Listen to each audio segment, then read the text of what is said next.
तो hi guys, कैसे हैं आप लोग? आशा करता हूँ मस्त होंगे और एग्जाम की तैयारी अच्छे तरीके से कर रहे होंगे। ठीक है, तो चलिए आज के वीडियो को हम लोग करते हैं। जो आप लोगों का हिस्ट्री माइनर का जो क्वेश्चन दिए थे, यहाँ पर काफ़ी स्टूडेंट का यहाँ पर आ रहा था, मैसेज आ रहा था कि जो इसका क्वेश्चन है उसका आंसर भी ला दीजिए। ठीक है, तो उन्हीं बच्चे को कहने पर मैं आज का जो वीडियो है वो लाया हूँ। ठीक है, यदि आप लोग का भी और किसी सब्जेक्ट में तैयारी नहीं हुआ है, जैसे हो गया AEC, भैक, IKS, ठीक है, जिस सब्जेक्ट का तैयारी नहीं हुआ है आप लोग कमेंट कर दीजिएगा, मैं आप लोगों को पर वीडियो बनाने का कोशिश करूंगा। ठीक है, तो चलिए शुरू करते हैं वीडियो को। और यदि किसी बच्चे का इसका जो नोट है वो चाहिए इंग्लिश में, तो आप लोग यहाँ पर कमेंट में लिखिएगा इंग्लिश PDF। ठीक है, मैं इंग्लिश का भी PDF प्रोवाइड कर दूंगा, आप लोग कमेंट कीजिएगा तब। ठीक है, और जो हिंदी चाहिए, हिंदी का जो PDF है उसका भी मैं डिस्क्रिप्शन में दे दूंगा, तो आप लोग डाउनलोड कर लीजिएगा हिंदी PDF डिस्क्रिप्शन से। ठीक है, तो चलिए देखते हैं वीडियो को। ये सिलेबस है, आप लोगों का सिलेबस देख लीजिएगा। और जो इसका 1 मार्क्स वाला क्वेश्चन था उसका मैं आंसर करवा दिया हूँ। यदि आप उस वीडियो को नहीं देखे हैं तो उस वीडियो को मैं डिस्क्रिप्शन में दे दूंगा, उसको भी देख लीजिएगा। ठीक है, तो चलिए हम लोग जो 5 मार्क्स वाले हैं और 15 मार्क्स वाले क्वेश्चन है उसका आंसर करते हैं।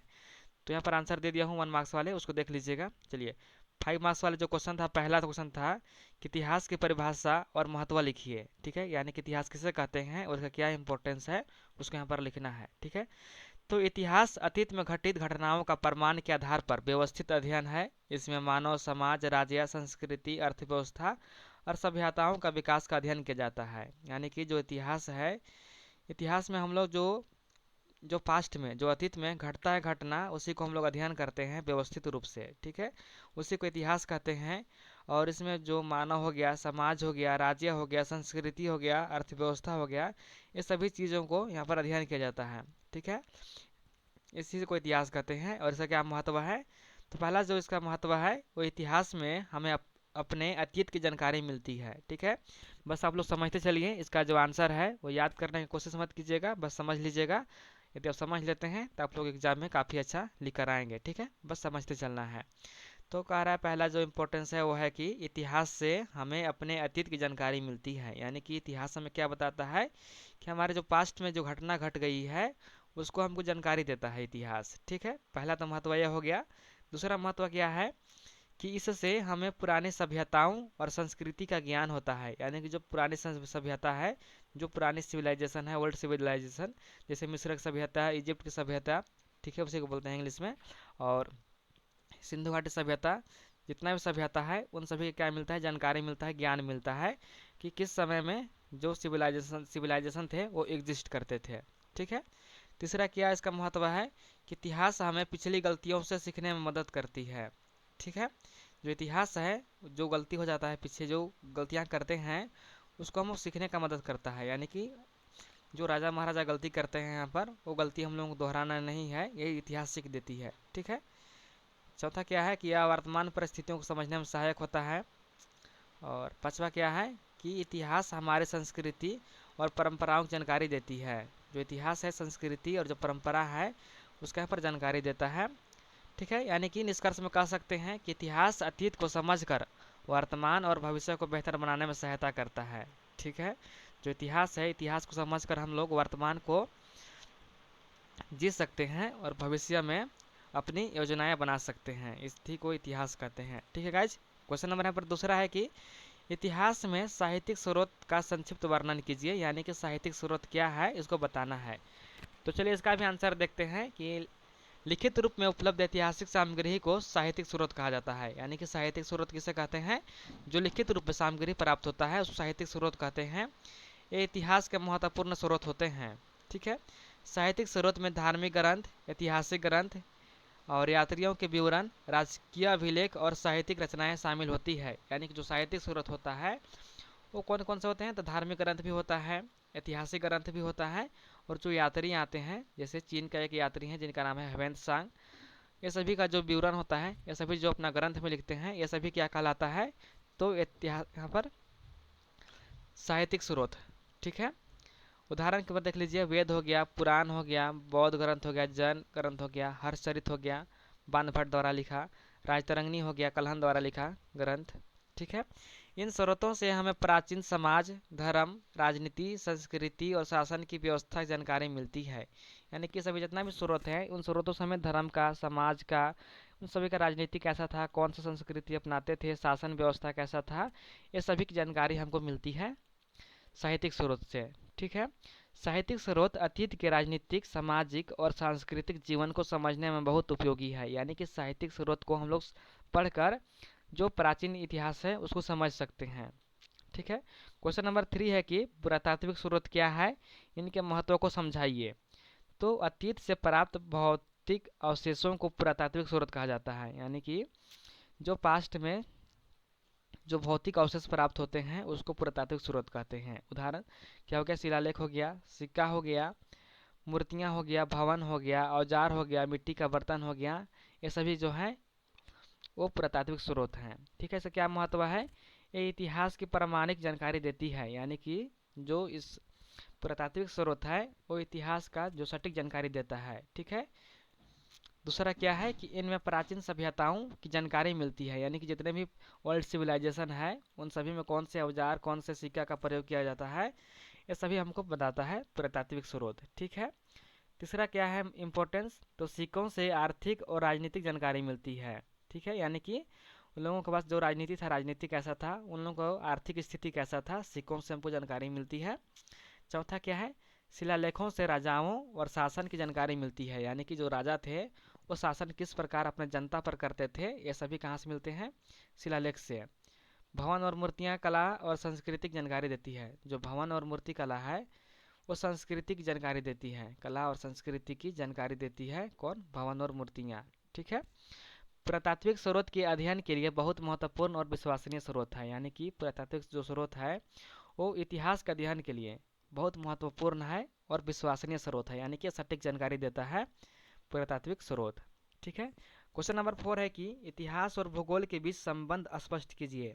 यानी कि इतिहास और भूगोल में क्या संबंध है, तो इतिहास और भूगोल का आपस में बहुत गहरा संबंध है। भूगोल किसी स्थान की भूमि, नदियाँ, पर्वत और जलवायु की जानकारी देती है, जबकि इतिहास उस स्थान पर हुई घटनाओं का अध्ययन करता है। यानी कि जो इतिहास है, इतिहास मान लीजिए जिस स्थान पर युद्ध हुआ है उसको जानकारी देती है, जबकि भूगोल जो है जहाँ पर युद्ध हुआ है उसके आसपास के जो क्षेत्र है वो कैसा था, पर्वत, नदियाँ हो गया, जलवायु हो गया, ये सभी जानकारी देता है। यानी कि उस जगह का जो वातावरण है उसको बताने का प्रयास करता है भूगोल, और जो घटना घटती है वो उसको बताने का प्रयास करता है इतिहास। ठीक है। तो यही मिले दोनों बीच संबंध है। भौगोलिक परिस्थितियाँ इतिहास को प्रभावित करती है। उदाहरण जैसे नदी के किनारे अनेक सभ्यताओं का विकास हुआ क्योंकि वहाँ पानी और उपजाऊ भूमि उपलब्ध थी।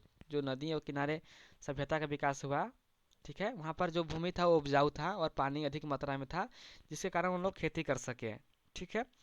भूगोल का क्या प्रभाव है, तो सभ्यताओं के विकास पर प्रभाव पड़ता है, जैसे कृषि करने में, व्यापार करने में जलमार्गों द्वारा, युद्धों पर। यानी कि मान लीजिए यहाँ पर कोई सिविलाइजेशन है और इसके चारों तरफ जल है तो यहाँ पर जल्दी जो आक्रमण है, जो आक्रामक है वो जल्दी यहाँ पर आक्रमण नहीं करेंगे। ठीक है, इस सभ्यता पर। और बस्तियों के विकास पर, यानी कि यहाँ पर जो है किसी कृषि अच्छा होगा तो यहाँ पर जो बस्तियाँ हैं वो विकास करेगी, जो उसका राज्य है वो विकास करेगा। ठीक है। और यहाँ पर जलमार्गों द्वारा व्यापार होता है। निष्कर्ष क्या है कि भूगोल ऐतिहासिक घटनाओं की पृष्ठभूमि को समझाने में सहायता करता है। ठीक है। चलिए क्वेश्चन नंबर 5 है कि भारतीय इतिहास के काल विभाजन का संक्षिप्त वर्णन कीजिए। तो जो भारतीय इतिहास है बहुत विस्तृत है।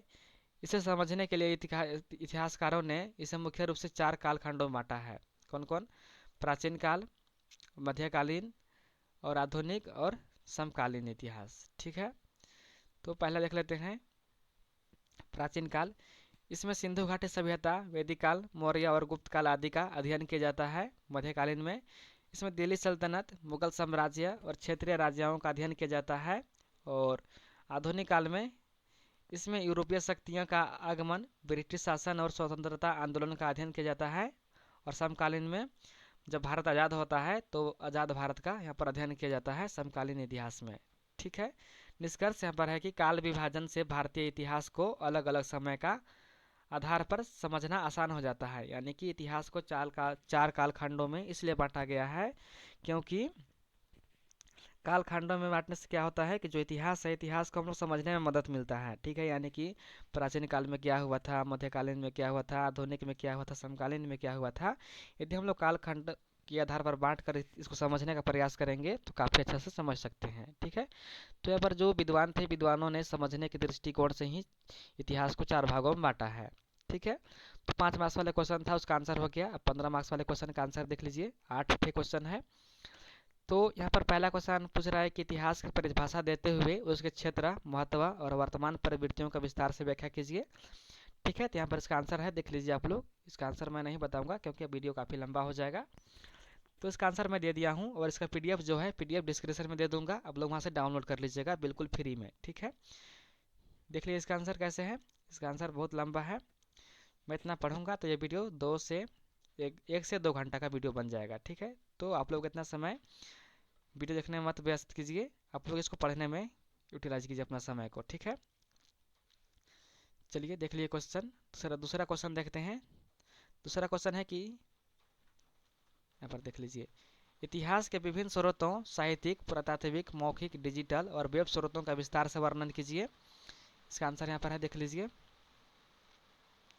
ठीक है, इसका पीडीएफ मैं दे दूंगा, आप लोग टेंशन मत लीजिए। तीसरा क्वेश्चन क्या है कि इतिहास और सहायक विषयों के संबंध की व्याख्या कीजिए, यानी कि इतिहास की जो सहायक विषय है उसका संबंध क्या क्या, कौन कौन से विषय से है। ठीक है, चलिए अगला क्वेश्चन देख लीजिए। क्वेश्चन नंबर 4 है कि भारतीय इतिहास के काल विभाजन की व्याख्या कीजिए। ठीक है, तो मतलब बांट दीजिएगा प्राचीन, मध्यकालीन और आधुनिक, समकालीन। ठीक है, क्वेश्चन नंबर 5 है कि प्राचीन भारतीय इतिहास लेखन की परंपरा का वर्णन कीजिए। इतिहास पुराण परंपरा पर प्रकाश डालिए, यानी कि जो पुराण परंपरा है उस पर प्रकाश डालना है। ठीक है, अगला क्वेश्चन है कि क्वेश्चन नंबर देख लीजिए, यहाँ पर अगला क्वेश्चन है क्वेश्चन नंबर 6, बौद्ध और जैन इतिहास लेखन परंपरा की प्रमुख विशेषताओं की व्याख्या कीजिए। बाणभट्ट और कलहन का योगदान क्या था इतिहास लेखन में, उसको बताना है। ठीक है, क्वेश्चन नंबर 7 यहाँ पर देख लीजिए क्या है कि भारत में मध्यकालीन इंडो फारसी इतिहास लेखन परंपरा की प्रमुख विशेषताओं का वर्णन कीजिए। ठीक है, क्वेश्चन नंबर 8 है और आखिरी क्वेश्चन है कि आधुनिक भारतीय इतिहास लेखन में ओरिएंटलिस्ट और राष्ट्रवादी इतिहास लेखन की प्रमुख विशेषताओं की व्याख्या कीजिए। ठीक है, ये सभी को आप लोग आंसर देख लीजिएगा, समझ लीजिएगा। ठीक है, और यदि चाहते हैं कि इसके अलावा भी और माइनर जो हिस्ट्री है, हिस्ट्री का माइनर क्वेश्चन और आना चाहिए तो आप लोग कमेंट कर दीजिएगा। यदि एक बच्चा का भी कमेंट आता है तो मैं आप लोगों के लिए वीडियो लेकर आ जाऊंगा। ठीक है, और यदि किसी अन्य विषय में आप लोगों का माइनर है या किसी अन्य विषय की तैयारी करना चाहते हैं तो उसको भी कमेंट कर दीजिएगा, उसका भी वीडियो मैं लाने का कोशिश करूंगा। ठीक है गाइज, तो फिर मिलते हैं नई वीडियो के साथ, तब तक के लिए धन्यवाद।